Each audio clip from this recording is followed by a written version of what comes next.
Audio Jungle. Audio Jungle. Safety అధికారులమంటూ వ్యాపారస్తుల్ని బెదిరించి డబ్బులు వసూలు చేసిన కేసులో 4 వ్యక్తులు కలిగిన ముఠాను ఏలూరు రూరల్ పోలీసులు అరెస్ట్ చేశారు. ఈ కేసుకు సంబంధించిన వివరాలను ఏలూరు డీఎస్పీ శ్రీనివాసులు మీడియాకు వెల్లడించారు. ఏలూరు నగరపాలక సంస్థ 19వ డివిజన్ కొత్తూరు ఇంద్రమ్మ కాలనీకి చెందిన మండల అప్పలనాయుడు చిన్న హోటల్ ను నడుపుతున్నాడు.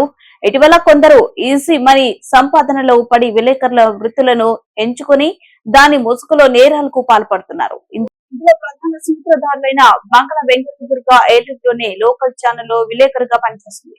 ఆమె ఒక పథకం ప్రకారం ఇంద్రమ్మ కాలనీలో మండల అప్పలనాయుడు హోటల్ కి వెళ్లింది.